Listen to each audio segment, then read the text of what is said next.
नमस्कार दोस्तों, मेरा नाम है प्रदीप चौरसिया और आप देख रहे हैं आपका अपना YouTube channel new Gurukul centre of excellence. इस वीडियो में आज हम पढ़ने वाले हैं भारतीय राष्ट्रीय कांग्रेस के महत्वपूर्ण अधिवेशन या फिर महत्वपूर्ण सत्र, वो कहाँ पे सत्र हुए थे और उनके जो है अध्यक्ष कौन कौन थे और उसमें जो है महत्वपूर्ण फैसले कौन कौन से लिए गए थे। अभी तक हम जो एग्जाम देते हैं तो वहाँ पे जो अधिवेशन की बात आती है तो उसमें हम लोग अटक जाते हैं और क्वेश्चन गलत करके चले आते हैं। तो आज हम क्या करेंगे, भारतीय राष्ट्रीय कांग्रेस को ख़त्म करेंगे। राष्ट्रीय कांग्रेस को नहीं ख़त्म करना है, हमको भारतीय राष्ट्रीय कांग्रेस से संबंधित जो तथ्य हैं उनको पढ़कर ख़त्म करना है। तो आप लोग जो है थोड़ा सा कंफ्यूज मत होइएगा, मैं यहाँ पे भारतीय राष्ट्रीय कांग्रेस को ख़त्म करने की बात नहीं कर रहा हूँ, नहीं तो समझिएगा कि हम कांग्रेस को ही ख़त्म करने की बात कर रहे हैं। यहाँ पे हम उस चैप्टर को ख़त्म करने की बात कर रहे हैं। तो चलिए यहाँ पे शुरू करते हैं। सबसे पहले यहाँ पे इंट्रोडक्शन की बात कर लेते हैं यहाँ, या फिर परिचय। जो भारतीय राष्ट्रीय कांग्रेस है उसका जो परिचय है उसको हम थोड़ा सा पढ़ लेते हैं। तो इसकी स्थापना की बात करें, जो राष्ट्रीय कांग्रेस है इसकी स्थापना जो हुई थी दिसंबर 1885 में जो है ये बॉम्बे में की गई थी। कहाँ पे? दिसंबर 1885 में बॉम्बे में की गई थी। और स्टार्टिंग में इसके जो नेतृत्वकर्ता थे उसमें जो है दादा भाई नौरोजी थे, फिरोज शाह मेहता, बदरुद्दीन तैयब जी, डब्ल्यू.सी. बनर्जी, सुरेंद्रनाथ बनर्जी, रोमेश चंद्र दत्त और एस. सुब्रमण्यम अय्यर। और स्टार्टिंग में इसमें जो है कुछ जो इनके लीडर्स थे वो थे बम्बई और कलकत्ता से। कहाँ से? बॉम्बे और जो है कलकत्ता से स्टार्टिंग में जो लीडर्स थे वो संबंधित थे। और इसमें जो मेन रोल था वो एक रिटायर्ड ब्रिटिश ऑफिसर थे जिनका नाम था ए.ओ. ह्यूम था इनका नाम। और ये थे एक रिटायर्ड ब्रिटिश ऑफिसर थे और इनका जो मेन रोल था, ये जो विभिन्न क्षेत्रों के भारतीय थे उनको एक साथ लाने में इनका जो है एक मेन रोल था। इसलिए जो है अक्सर कहा जाता है कि जो भारतीय राष्ट्रीय कांग्रेस है इसकी स्थापना 1885 में किसके द्वारा की गई? ए.ओ. ह्यूम के द्वारा की गई। और जो ए.ओ. ह्यूम थे ये क्या थे? ये एक रिटायर्ड ब्रिटिश ऑफिसर थे। तो ये कुछ फैक्ट हैं, इसको जो है आप लोग नोट कर सकते हैं। तो स्टार्टिंग में जो है राष्ट्रीय कांग्रेस का जो निर्माण था वो राष्ट्र निर्माण की प्रक्रिया को बढ़ावा देने की दिशा में एक प्रयास था। जो राष्ट्र निर्माण की जो प्रक्रिया चल रही थी उसको एक दिशा देने के लिए भारतीय राष्ट्रीय कांग्रेस का गठन किया गया और देश के सभी क्षेत्रों तक पहुंच स्थापित करने के लिए ये जो है इसका नाम ही था भारतीय राष्ट्रीय कांग्रेस। तो जो भारतीय राष्ट्रीय कांग्रेस थी इसका जो मेन उद्देश्य था ये भारत के प्रत्येक क्षेत्र में पहुंच स्थापित करने के लिए जो कांग्रेस का सत्र था उसको आयोजित किया गया। पहले तो क्या किया गया, भारतीय राष्ट्रीय कांग्रेस स्थापित की गई, उसके बाद इसका जो सत्र आयोजित करने का जो मेन पर्पस था वो था कि जो भारत है, यहाँ पे हम मैप ड्रॉ करते हैं, ये भारत है ऐसे, ठीक है। तो ये जो भारत है तो अब इसके हर एक जगह पे जब इसका अधिवेशन होगा तो वहाँ के लोगों के साथ क्या होगा, जुड़ाव होगा और इससे जो है एक अपनेपन की भावना उपज कर आएगी। इसलिए जो है ये राष्ट्रीय कांग्रेस के जो अधिवेशन थे ये आयोजित किए जाते थे। अधिवेशन का जो अध्यक्ष था ज़्यादातर उसी जगह से चुना जाता था या फिर उसी जगह से चुना जाता था जहाँ पे इसका अधिवेशन, जैसे मान लो अगर इधर केरल में इसका अधिवेशन होना है तो उसका जो अध्यक्ष होगा केरल से संबंधित होगा। गुजरात से अगर इसका गुजरात में अधिवेशन होगा तो इसका जो अध्यक्ष होगा गुजरात से। अगर हम बात करें इधर कलकत्ता में अगर अधिवेशन होगा तो इसका जो अध्यक्ष होगा वो कलकत्ता से चुना जाएगा। तो इस तरह जो है इसके जो अध्यक्ष का जो चुनाव था वो उसी क्षेत्र से किया जाता था जहाँ पे इसका अधिवेशन होना था। तो चलिए यहाँ पे हम शुरू करते हैं कुछ महत्वपूर्ण जो अधिवेशन हुए थे। अगर हम पहले अधिवेशन की बात करें तो जो पहला अधिवेशन हुआ था ये 1885 में बॉम्बे में हुआ था। कहाँ पे? 1885 में बॉम्बे में हुआ था और वहीं पर बॉम्बे में ही इसकी क्या हुई थी, स्थापना हुई थी। किसके द्वारा हुई थी स्थापना? ए.ओ. ह्यूम के द्वारा। और अगर हम अध्यक्ष की बात करें तो जो पहला अधिवेशन था उसके जो अध्यक्ष थे वो थे डब्ल्यू.सी. बनर्जी जो है इसके पहले अध्यक्ष थे। दूसरे अध्यक्ष की बात करें, दूसरे सत्र की बात करें, जो दूसरा सत्र था वो 1886 में कलकत्ता में, कहाँ पे? 1886 में कलकत्ता में आयोजित हुआ और इसके जो अध्यक्ष थे वो दादा भाई नौरोजी। कौन से? दादा भाई नौरोजी। तीसरे सत्र की बात करें तो तीसरा सत्र जो है 1887 में कहाँ पे? मद्रास में हुआ और इसके जो अध्यक्ष थे वो थे सैयद बदरुद्दीन तैयब। कौन थे? सैयद बदरुद्दीन तैयब जी थे और ये जो है पहले मुस्लिम अध्यक्ष थे या फिर हम कह सकते हैं फर्स्ट मुस्लिम प्रेसिडेंट,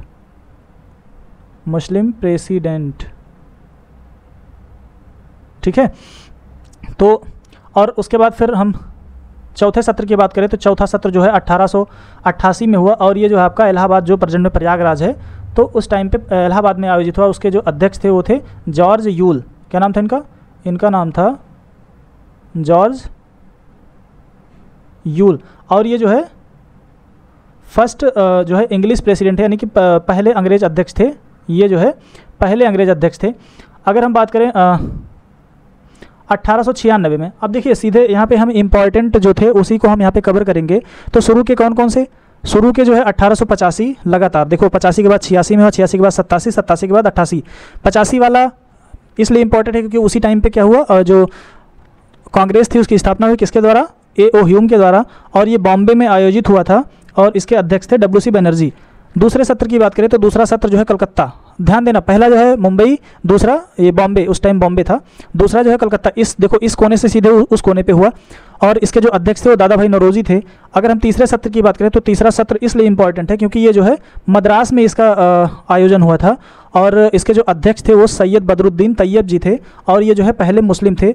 और अगर हम चौथे सत्र की बात करें तो चौथा सत्र जो हुआ था 1888 में जो है इलाहाबाद में हुआ था। कहाँ पे, इलाहाबाद में हुआ था और इसके जो अध्यक्ष थे वो जॉर्ज यूल थे जो कि पहले अंग्रेज अध्यक्ष थे, इसलिए ये भी इंपॉर्टेंट रहा। ठीक है, अब हम सीधे चलते हैं 1896 यानी कि 1888 से सीधे 8 साल आगे चलते हैं और इसका जो अधिवेशन हुआ था ये कलकत्ता में हुआ था। कहाँ पे, कलकत्ता में हुआ था और इसके जो अध्यक्ष थे वो थे रहीमतुल्ला सयानी। कौन थे, रहीमतुल्ला सयानी। और 1896 में ही रविन्द्रनाथ टैगोर के द्वारा पहली बार राष्ट्रीय गीत जो है वंदे मातरम गाया गया। किसके द्वारा, रविन्द्रनाथ टैगोर के द्वारा वंदे मातरम गीत जो है गाया गया। कहाँ पे, 1896 में जो कलकत्ता में कांग्रेस का अधिवेशन हुआ था उसी टाइम पे और उसके जो अध्यक्ष थे उनका नाम था रहीमतुल्ला सयानी। दोस्तों आप कमेंट करके बताइएगा कि रविन्द्रनाथ टैगोर ने वंदे मातरम गीत कब गाया और दूसरी चीज़ वंदे मातरम गीत के रचयिता कौन है, वंदे मातरम गीत के रचयिता कौन है और ये जो है कहाँ से लिया गया है।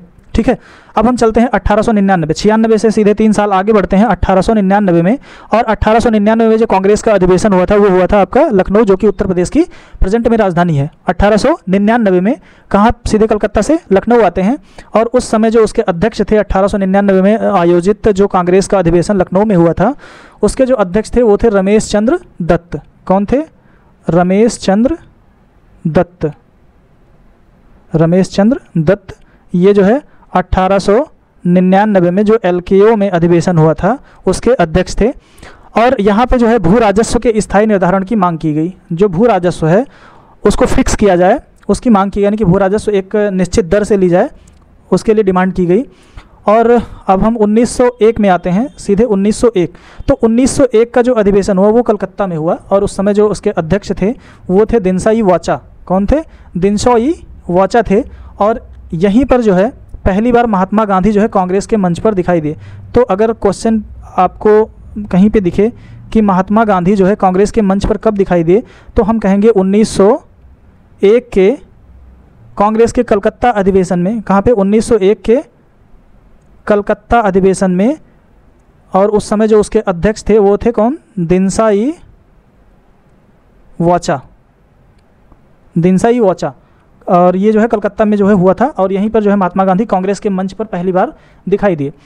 आगे हम बात करते हैं 1905 में। तो 1905 का जो अधिवेशन हुआ था ये आपका बनारस में हुआ था। कहाँ पे, बनारस में हुआ था। और जो बनारस का अधिवेशन हुआ था 1905 में, कब हुआ था, 1905 में हुआ था बनारस में।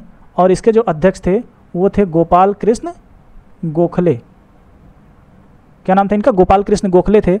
और इसी अधिवेशन में घोषणा की गई कि सरकार के खिलाफ जो है स्वदेशी आंदोलन किया जाएगा। कब किया गया था, बनारस में स्वदेशी आंदोलन। किसके खिलाफ, स्वदेशी आंदोलन, सरकार के खिलाफ, सरकार के खिलाफ स्वदेशी आंदोलन की यहाँ पे घोषणा की जाएगी। ये जो है औपचारिक घोषणा की जाएगी। ठीक है, 1906 की बात करें तो 1906 अगर हम यहाँ पे देखते हैं तो 1906 का जो अधिवेशन हुआ था ये आपका कलकत्ता में हुआ था। कहाँ पे, 1906 का जो अधिवेशन हुआ था ये आपका कलकत्ता में हुआ था 1906 में। और इसके जो अध्यक्ष थे वो फिर जो है बनाया गया इनको दादा भाई नौरोजी को, दादा भाई नौरोजी को बनाया गया। और यहीं पे जो है 4 प्रस्तावों को अपनाया गया। इसमें जो पहला प्रस्ताव था एक था स्वराज, दूसरे प्रस्ताव की बात करें तो बहिष्कार आंदोलन, बहिष्कार आंदोलन। और यहाँ पे जो तीसरा और चौथा था, तीसरे और चौथे में शामिल किया गया स्वदेशी और राष्ट्रीय शिक्षा, स्वदेशी और राष्ट्रीय शिक्षा की बात की गई, स्वदेशी और राष्ट्रीय शिक्षा की बात की गई। अब हम बात करते हैं 1907, 6 के बाद 1907 में आते हैं। तो 1907 का जो अधिवेशन हुआ ये सूरत में हुआ। 1907 का जो अधिवेशन था ये आपका सूरत में हुआ और इसके जो अध्यक्ष थे वो थे रास बिहारी बोस। कौन, रास बिहारी बोस। और यहीं पे जो कांग्रेस थी, कांग्रेस को दो भागों में विभाजित होना पड़ा। कांग्रेस दो भागों में विभाजित हो गई, एक को कहा गया नरमपंथी और दूसरे को कहा गया गर्मपंथी, यानी कि उग्र दल और नम्र दल। ठीक है, तो यहाँ पे क्या हो गया, दो भागों में कांग्रेस विभाजित हो गई, नरमपंथी और गर्मपंथी, यानी कि नरम दल और गर्म दल में जो कांग्रेस 1907 में क्या होगी, विभाजित हो गई। 1907 में कांग्रेस नरम दल और गर्म दल में विभाजित हुई। और ये कब विभाजित हुई, 1907 का जो सूरत का अधिवेशन था वहीं पर, और इसके अध्यक्ष थे रासबिहारी बोस। और इसी समय जो है इसका जो सत्र हो रहा था वो स्थगित हो गया, सत्र जो है स्थगित हो गया। उसके बाद अगेन फिर से शुरू होता है 1910 में, 7 के बाद स्थगित हुआ, फिर 10 में शुरू होता है। और 10 का जो सत्र हुआ वो इलाहाबाद में हुआ। कहाँ पे, जो 1910 का सत्र हुआ वो आपका कहाँ पे हुआ, वो हुआ इलाहाबाद में। और उस समय जो उसके अध्यक्ष थे वो थे sir William Wedderburn, sir William Wedderburn. ठीक है, और यहाँ पे एम.ए. जिन्ना यानी कि मोहम्मद अली जिन्ना, मोहम्मद अली जिन्ना जो है, ये इनको एम.ए. जिन्ना भी बोलते हैं, ने 1909 के अधिनियम द्वारा शुरू की गई पृथक निर्वाचक प्रणाली की निंदा की। जो 1909 के अधिनियम के द्वारा यहाँ पे जो पृथक निर्वाचन प्रणाली थी, पृथक निर्वाचक या फिर निर्वाचन, यहाँ पे निर्वाचन कर लेते हैं, निर्वाचन जो प्रणाली थी किसके द्वारा, 1909 के एक्ट के द्वारा। कब, 1909 के एक्ट के द्वारा जो पृथक निर्वाचन प्रणाली थी उसकी जो है इनके द्वारा आलोचना की गई या निंदा की गई, इनके द्वारा जो है आलोचना या निंदा की गई। ठीक है, अब हम बात करते हैं 1911 के अधिवेशन की। तो 1911 का जो अधिवेशन था वो आपका कलकत्ता में हुआ। कहाँ पे, कलकत्ता में हुआ। और उसके जो हेड थे या प्रेसिडेंट थे, 1911 का जो अधिवेशन था वो आपका कलकत्ता में हुआ। और उसके जो प्रेसिडेंट थे वो थे आपके B.N. धर। कौन थे, B.N. धर थे। और यहीं पर जो है 1911 के कलकत्ता के अधिवेशन में पहली बार जनगण मन गाया गया। क्या हुआ, पहली बार जनगण मन गाया गया। ठीक है, तो दोस्तों आप लोग कमेंट करके बताइए कि जनगण मन किसने जो है रचित किया और ये किसके सम्मान में जो है पहली बार कलकत्ता अधिवेशन 1911 में जो है गाया गया था। अब देखिए हम बात करते हैं 1915 की। तो 1915 का जो अधिवेशन हुआ था ये बॉम्बे में हुआ था और इसके जो अध्यक्ष थे वो थे सर एस.पी. सिन्हा। 1915 का जो अधिवेशन ये कहाँ पे, ये आपका बॉम्बे में हुआ और इसके जो प्रेसिडेंट थे वो सर एस.पी. सिन्हा इसके प्रेसिडेंट थे। और यहीं पे क्या हुआ, चरमपंथी समूह के प्रतिनिधियों को स्वीकार करने के लिए कांग्रेस के संविधान में बदलाव किया गया। चरमपंथी समूह के जो प्रतिनिधि थे उनको स्वीकार करने के लिए जो कांग्रेस का संविधान था, यानी कि कांग्रेस का एक जो नियम कानून का जो एक पोथी पत्र था उसमें बदलाव किया गया। 1916 की बात करें तो 1916 का जो अधिवेशन था ये लखनऊ में हुआ। कहाँ पे, 1916 का जो अधिवेशन हुआ वो लखनऊ में हुआ और इसके जो प्रेसिडेंट थे वो बने A.C. मजूमदार। कौन बना, A.C. मजूमदार बना। और यहीं पे जो है कांग्रेस के दो गुटों, यानी कि जो आपकी कांग्रेस 1907 में विभाजित हुई थी वो 1916 में फिर से जो है एकता के सूत्र में बंध गई। यानी कि जो नरमपंथी थे, नरमपंथी प्लस अतिवादी, इनके बीच क्या हुआ, एकता हो गया। और यहाँ पे कांग्रेस और मुस्लिम लीग के बीच राजनीतिक सहमति बनाने के लिए लखनऊ पैक्ट पर हस्ताक्षर किए गए। ये कांग्रेस को, यहाँ पे कांग्रेस प्लस मुस्लिम लीग के बीच क्या हुआ, राजनीतिक सहमति बनाने के लिए एक पैक्ट था जिसको लखनऊ पैक्ट कहा गया, उस पर हस्ताक्षर किए गए। इसलिए 1916 का जो ये है ये इम्पॉर्टेंट है। फिर अब हम 1917 में चलते हैं। तो 1917 का जो अधिवेशन था ये 1917 वाला आपका कलकत्ता में हुआ। कहाँ पे, 1917 का जो अधिवेशन था ये आपका कलकत्ता में हुआ। और वहीं पर जो कांग्रेस की प्रेसिडेंट थी वो पहली महिला बनाई गई, पहली महिला अध्यक्ष बनाई गई और ये बनी एनी बेसेंट। पहली महिला कौन बनी, एनी बेसेंट। एनी बेसेंट कब बनी, 1917 के कलकत्ता के अधिवेशन में अध्यक्ष बनाया गया एनी बेसेंट को, और ये कांग्रेस की पहली महिला अध्यक्ष थी। अगर 1918 की बात करें तो 1918 जो है ये एक विशेष सत्र था जो कि बॉम्बे में बुलाया गया और इसके जो अध्यक्ष थे वो थे सैयद हसन इमाम। कौन थे, सैयद हसन इमाम थे। और इस सत्र को जो एक मॉन्टेग्यू चेम्सफोर्ड सुधार था उसके ये मॉन्टेग्यू चेम्सफोर्ड सुधार योजना थी उसके संबंध में ये जो है बुलाया गया था। वहाँ पे काफ़ी कॉन्ट्राडिक्शन था इस सुधार योजना में। कौन सा? मॉन्टेग्यू चेम्सफोर्ड सुधार योजना थी, उसमें जो है कुछ विवाद थे, तो उसके संबंध में 1918 में विशेष सत्र बुलाया गया और उस टाइम पे इसके जो अध्यक्ष थे वो बनाए गए सैयद हसन इमाम। किसको? सैयद हसन इमाम को बनाया गया। ठीक है। 1919 की बात करें तो 1919 में जो है अध्यक्ष बनाया गया जो अधिवेशन हुआ अमृतसर में हुआ। 1919 में जो अधिवेशन हुआ, 1919 का जो अधिवेशन हुआ ये हुआ आपका अमृतसर में। कमेंट करके बताइएगा कि अमृतसर प्रेजेंट में कहाँ पर स्थित है। और वहाँ पे जो अध्यक्ष बनाया गया वो बनाया गया एम.एल.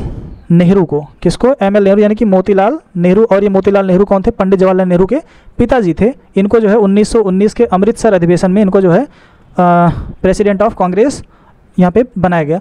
कांग्रेस ने खिलाफत आंदोलन का समर्थन दिया। यहाँ पे जो खिलाफत आंदोलन चल रहा था तो 1919 में कांग्रेस ने इस खिलाफत आंदोलन का क्या किया? समर्थन किया। दोस्तों ये वीडियो काफ़ी इंपॉर्टेंट रहने वाला है आपके लिए, और एक बार इसको अगर आप देख लेंगे, नोट्स बना लेते हैं, तो हम 99% दावे के साथ कह सकते हैं कि जो कांग्रेस के अधिवेशन वाले क्वेश्चन हैं वो आपके कभी भी गलत नहीं होंगे। बस आप लोग क्या करना है, इसको मूवी की तरह नहीं देखना है, इस वीडियो को देखिएगा और इनके जो फैक्ट आपको देखें उसको कॉपी में नोट डाउन कर लीजिएगा। और फिर हम इसका जो है आपको PDF भी डिस्क्रिप्शन लिंक में दे देंगे, आप लोग PDF डाउनलोड कर लीजिएगा या फिर अपनी कॉपी में नोट कर सकते हैं, वैसे कोई इशू नहीं है। चलिए आगे चलते हैं। अब हम बात करते हैं 1920 में। तो 1920 में भी विशेष सत्र बुलाया गया। कब? 1920 में विशेष सत्र बुलाया गया और ये जो है कलकत्ता में। कहाँ पे? 1920 में जो था ये एक विशेष सत्र था। क्या था? एक विशेष सत्र था। और ये कहाँ पे बुलाया गया? ये आपका कलकत्ता में बुलाया गया। और इसके जो अध्यक्ष थे उनको बनाया गया, उनका नाम था लाला लाजपत राय। किसको बनाया गया? लाला लाजपत राय को बनाया गया। और यहीं पे महात्मा गांधी ने असहयोग संकल्प को आगे बढ़ाया। जो महात्मा गांधी थे यहीं पर असहयोग संकल्प को आगे बढ़ाया। ठीक है। 1920 में हम पहुंचते हैं, धीरे धीरे हम लोग स्वतंत्रता की तरफ बढ़ रहे हैं। और फिर ये 1920 में दूसरा जो है अधिवेशन नागपुर में होता है। इसके जो अध्यक्ष थे, एक 1920 में विशेष सत्र था, दूसरा 1920 में होता है और ये आपका होता है नागपुर में। कहाँ पे? ये नागपुर में होता है। और इसके जो अध्यक्ष थे वो कौन थे? सी विजय राघवाचार्य। कौन थे? सी विजय राघवाचार्य। ठीक है। तो यहाँ पे भाषाई आधार पर कांग्रेस की कार्य समितियों का पुनर्गठन किया गया, यानी कि लैंग्वेज के अकॉर्डिंग क्या हुआ, जो कांग्रेस की कार्य समितियाँ थी, यानी जो वर्किंग कमेटी थी, उनका जो है फिर से रीऑर्गेनाइज किया गया। तो जो इनकी कांग्रेस की वर्किंग कमेटी थी, वर्किंग समिति थी, उसको फिर क्या किया गया? रीऑर्गेनाइज किया गया। ठीक है। 1922 की बात करें तो 1922 का जो अधिवेशन हुआ, 1922 का ये आपका गया में हुआ। और ये जो गया है ये बिहार में पड़ता है। और इसके जो अध्यक्ष थे वो थे C.R. दास। कौन थे? C.R. दास थे। और इसी अधिवेशन में जो C.R. दास थे और इनसे जुड़े हुए जो अन्य नेता थे वो INC यानी कि इंडियन नेशनल कांग्रेस से क्या हुए? अलग हो गए। और 1922 में ही क्या हुई? स्वराज पार्टी का गठन हुआ। क्या हुआ? 1922 में स्वराज पार्टी का गठन किया गया। 1922 में स्वराज पार्टी का गठन किया गया। और इसी 1922 में ही जो इसके हेड थे, यानी कि जो इसके क्या बोलते हैं, प्रेसिडेंट थे C.R. दास, और इनसे जुड़े हुए जो लोग थे, इनसे जुड़े हुए जो लीडर्स थे, वो क्या हुए? वो INC यानी कि इंडियन नेशनल कांग्रेस से अलग हो गए। और उसी टाइम पे 1922 में क्या हुआ? स्वराज पार्टी का गठन किया गया। बात करते हैं 1924 की। तो 1924 का जो अधिवेशन था ये आपका बेलगाम में हुआ। कहाँ पे? 1924 का जो अधिवेशन था वो कहाँ पे हुआ? बेलगाम में। ठीक है, बेलगाम। ठीक है।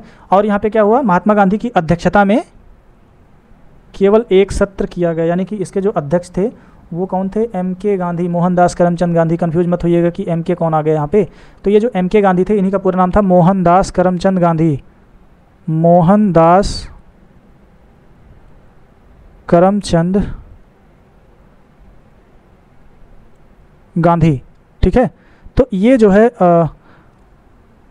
एक ऐसा अधिवेशन था जिसमें सिर्फ और सिर्फ एक बार जो है इनकी अध्यक्षता में जो है सत्र आयोजित किया गया। उसके बाद दोबारा इनकी अध्यक्षता में सत्र नहीं हुआ। अब हम चलते हैं 1925 की तरफ। तो 1925 का जो अधिवेशन था ये आपका कानपुर में हुआ। कहाँ पे? 1925 का जो अधिवेशन था, 1925 का जो अधिवेशन है ये आपका कानपुर में किया गया। और जो इसके अध्यक्ष थे ये थी सरोजिनी नायडू, सरोजिनी नायडू। ठीक है, ये कैसी थी? ये पहली भारतीय महिला, पहली भारतीय महिला। ठीक है, इसके पहले में जो थी एनी बेसेंट, वो थी क्या थी? पहली महिला थी। जबकि जो 1925 का कानपुर का अधिवेशन था उसमें सरोजिनी नायडू का अध्यक्ष बनाया गया और ये जो है पहली भारतीय महिला अध्यक्ष थी। क्या थी? पहली भारतीय महिला। तो कहीं पे अगर पूछे कि पहली भारतीय महिला अध्यक्ष कौन थी कांग्रेस की, तो ये होगा सरोजिनी नायडू। और कब बनाएगी? तो 1925 के कानपुर के कांग्रेस अधिवेशन में बनाया गया। ठीक है इनको। और अगर पूछे कि इंडियन नेशनल कांग्रेस की पहली महिला अध्यक्ष कौन थी, तो आप लोग कमेंट करके बताइए कि पहली महिला राष्ट्रीय अध्यक्ष कौन थी और उनको किस सत्र में जो है अध्यक्ष बनाया गया। ठीक है, 1927 में अगर हम चलते हैं तो 1927 का जो अधिवेशन हुआ, 1927 का अधिवेशन जो था वो आपका मद्रास में हुआ। और यहाँ पे जो है एम.ए. अंसारी, किसको? एम.ए. अंसारी को जो है अध्यक्ष बनाया गया। और वहीं पे चीन, ईरान और मेसोपोटामिया में जो भारतीयों का इस्तेमाल किया जा रहा था उसके खिलाफ एक प्रस्ताव पारित किया गया। क्या? किसके खिलाफ? जो भारतीयों का इस्तेमाल किया जा रहा था, कहाँ पे? चीन में, ईरान में और मेसोपोटामिया में, उसके खिलाफ एक प्रस्ताव पारित किया गया। और वहीं पे साइमन कमीशन के बहिष्कार के खिलाफ एक प्रस्ताव, जो साइमन कमीशन आया था, साइमन कमीशन, तो उसके बहिष्कार का एक प्रस्ताव पारित किया गया। और यहीं पर जो है एक पूर्ण स्वराज की जो है संकल्पना उभर कर बाहर आई। पूर्ण स्वराज की जो है संकल्पना जो है उभर कर बाहर आई और यहीं पे पूर्ण स्वराज पर जो है संकल्प अपनाया गया। ठीक है, अब हम बात करते हैं 1928। तो 1928 का जो अधिवेशन था वो कलकत्ता में हुआ। कब हुआ? 1928 का जो अधिवेशन था वो आपका कलकत्ता में आयोजित हुआ। और फिर जो है इसके जो क्या बोलते हैं अध्यक्ष थे वो बनाया गया मोतीलाल नेहरू को। किसको बनाया गया?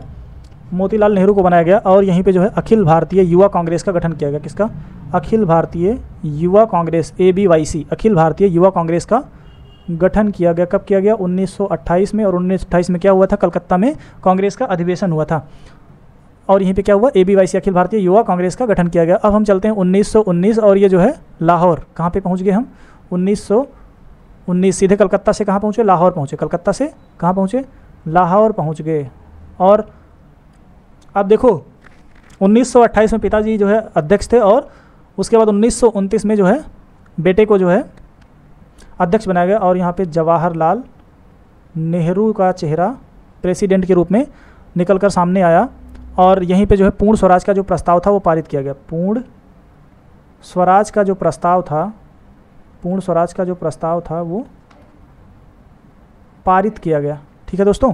और पूर्ण स्वतंत्रता के लिए सविनय अवज्ञा आंदोलन शुरू किया गया। तो अगर कहीं पूछे कि सविनय अवज्ञा आंदोलन कब शुरू हुआ? सविनय अवज्ञा आंदोलन जो शुरू हुआ था वो 1929 में शुरू किया गया था। और यहीं से फिर 26 जनवरी को स्वतंत्रता दिवस के रूप में मनाए जाने की घोषणा की गई। 26 जनवरी को किस रूप में? स्वतंत्रता दिवस, स्वतंत्रता दिवस के रूप में मनाए जाने की घोषणा की गई। अब हम चलते हैं धीरे धीरे, हम एकदम आज़ादी की ओर बढ़ रहे हैं। 1931 में पहुँचे और 1931 का जो अधिवेशन वो कहाँ पे हुआ? वो हुआ आपका कराची में, 1931 का अधिवेशन। और अब यहाँ पे जो अध्यक्ष बनाया गया वो बनाया गया श्री वल्लभ भाई पटेल को। वल्लभ भाई पटेल को जो है अध्यक्ष बनाया गया। और ये जो है इसी अधिवेशन में मौलिक अधिकारों और राष्ट्रीय आर्थिक कार्यक्रम पर जो है संकल्प लिया गया। किस पे? मौलिक अधिकार पर, मौलिक अधिकार प्लस राष्ट्रीय आर्थिक कार्यक्रम, राष्ट्रीय आर्थिक कार्यक्रम पर जो है संकल्प लिया गया। गांधी इरविन समझौते का समर्थन कांग्रेस के द्वारा जो है, जो गांधी और इरविन के बीच समझौता हुआ था उसका समर्थन किया गया। वहीं पे महात्मा गांधी लंदन में होने वाले दूसरे गोलमेज सम्मेलन में INC का प्रतिनिधित्व करने के लिए नामांकित। यहाँ पे जो MK गांधी थे, MK गांधी, तो कहाँ पे जो दूसरा गोलमेज सम्मेलन, दूसरा गोलमेज सम्मेलन, ये कहाँ पे हुआ था? ये आपका लंदन में हुआ था। तो आईएनसी का प्रतिनिधित्व कौन कर रहा था? आईएनसी का जो प्रतिनिधित्व कर रहे थे वो महात्मा गांधी कर रहे थे। अब हम 1934 पे चलते हैं। तो 1934 का जो अधिवेशन था वो बॉम्बे में हुआ। कहाँ पे? 1934 का जो अधिवेशन था वो कहाँ पे हुआ? वो आपका बॉम्बे में हुआ। और इसके जो अध्यक्ष थे वो जो है राजेंद्र बाबू को बनाया गया, राजेंद्र प्रसाद को जो है बनाया गया। और यहीं पे जो है कांग्रेस का संविधान था उसमें संशोधन किया गया 1934 में जो कांग्रेस का, यहाँ पे ध्यान दे दीजिएगा, देश का संविधान नहीं, जो कांग्रेस का संविधान था, कांग्रेस का जो संविधान था उसमें जो है संशोधन किया गया। उसमें क्या किया गया? संशोधन किया गया। दोस्तों वीडियो को लाइक ज़रूर करिएगा, कमेंट करके ज़रूर बताइए वीडियो कैसा लग रहा है। ये वीडियो आपके लिए काफ़ी हेल्पफुल रहने वाला है, इसकी तो मैं गारंटी देता हूँ। अगर आप लोग ये 20 या 25 मिनट का जो वीडियो है इसको अगर अच्छे से आप देख लेते हैं तो जो कांग्रेस का जो अधिवेशन है उससे संबंधित एक भी क्वेश्चन आपका छूट के नहीं जाएगा। ठीक है, अब हम चलते हैं 1936 पर। तो 1936 का जो अधिवेशन था वो लखनऊ में आयोजित हुआ। 1936 का जो अधिवेशन था वो आपका लखनऊ में आयोजित हुआ और यहाँ पे फिर से जवाहरलाल नेहरू को जो है अध्यक्ष बनाया गया। और जवाहरलाल नेहरू द्वारा जो इनके जो समाजवादी विचार थे, जवाहरलाल नेहरू को जो समाजवादी विचार थे उसको जो है प्रोत्साहन दिया गया। समाजवादी जो विचार थे उसको जो है प्रोत्साहन दिया गया। 1937 की बात करें तो 1937 का जो अधिवेशन था वो आपका फैजपुर में आयोजित हुआ और यहाँ पे फिर जो है जवाहरलाल नेहरू ही अधिवेशन के जो है अध्यक्ष रहे। और ये किसी गांव में, ये गांव में होने वाला जो है पहला अधिवेशन था। ये जो है अधिवेशन किसी गांव में हुआ था। ठीक है दोस्तों, अब यहाँ पे हम चलते हैं 1938 में। 1938 और 1938 का जो अधिवेशन होता है, 1938 का अधिवेशन ये होता है आपका हरिपुरा में। कमेंट करके बताइएगा हरिपुरा कहाँ पर स्थित है। और यहाँ पे फिर जो है एक नायाब लीडर जिनका नाम है सुभाष चंद्र बोस, इनको जो है अध्यक्ष के रूप में चुना जाता है। और सुभाष चंद्र बोस को जो है अध्यक्ष के रूप में चुना जाता है हरिपुरा के 1938 वाले अधिवेशन में। और यहीं पे जो है जवाहरलाल नेहरू के नेतृत्व में राष्ट्रीय योजना समिति की स्थापना होती है। किसकी? राष्ट्रीय योजना समिति की जो है स्थापना की जाती है। अब फिर हम चलते हैं 1939। कहाँ पे? 1939 में। तो ये जो आपका हुआ था,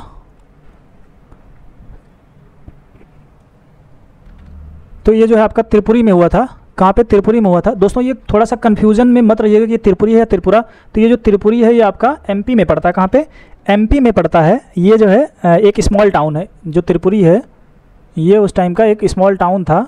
कहाँ पे? एमपी में पड़ता है। तो यहाँ पे त्रिपुरी और त्रिपुरा में बिल्कुल कन्फ्यूजन में मत रहिएगा। तो सुभाष चंद्र बोस को फिर से चुना गया लेकिन उन्हें इस्तीफा देना पड़ा। यहाँ पे इसी अधिवेशन में क्या हुआ था? सुभाष चंद्र बोस को फिर से जो है अध्यक्ष चुना गया था लेकिन इनको क्या हुआ? इस्तीफा देना पड़ा और उनकी जगह पर राजेंद्र प्रसाद को नियुक्त किया गया। क्या हुआ? इनकी जगह पे ये जब इस्तीफा देते हैं सुभाष बाबू तो इनकी जगह पे क्या होता है? राजेंद्र प्रसाद को चुना जाता है। और सुभाष चंद्र बोस ने फिर क्या किया? फॉरवर्ड ब्लॉक का गठन किया। और इसी समय जो है किसकी? फॉरवर्ड ब्लॉक का गठन किया जाता है। ठीक है दोस्तों, अब हम चलते हैं यहाँ पे 1940। तो 1940 में जो है बनती है शोले फिल्म। और शोले फिल्म जो है कहाँ? रामगढ़ में। तो ये दोस्तों मजाक कर रहा था मैं। हाँ, तो 1940 का अधिवेशन, तो 1940 का जो अधिवेशन हुआ था ये हुआ था रामगढ़। कहाँ पे? रामगढ़ में हुआ था। और इस टाइम पे जो अध्यक्ष चुना गया वो बनाया गया अबुल कलाम आज़ाद को। किसको बनाया गया? अबुल कलाम आज़ाद को बनाया गया। अब हम चलते हैं बस स्वतंत्रता से सिर्फ 7 साल पहले 1941 और 45, मतलब 1941 से 45 के बीच यह जो अवधि थी ये विभिन्न घटनाओं अर्थात भारत छोड़ो आंदोलन, RIN म्यूटिनी और INA द्वारा, तो ये जो है RIN म्यूटिनी और INA द्वारा प्रभावित। और यहाँ पे क्रिप्स मिशन, बेबल योजना और कैबिनेट मिशन जैसी संवैधानिक वार्ताओं का जो है चरण था। इसी टाइम पे ये जो है संवैधानिक वार्ताएं छिड़ी हुई थी। संविधान लिखने की जो प्रक्रिया थी वो चल रही थी। ये जो है क्रिप्स मिशन हो गया, बेबल योजना हो गया, कैबिनेट मिशन हो गया, तो ये सब जो है संवैधानिक वार्ताओं का चरण था। 1941 से 45 का। इस चरण के दौरान इन घटनाओं के कारण कांग्रेस का कोई अधिवेशन नहीं हुआ था, यानी कि 1941 से 45 के बीच क्या हुआ था, कोई अधिवेशन नहीं हुआ था। अब हम चलते हैं 1946 की तरफ।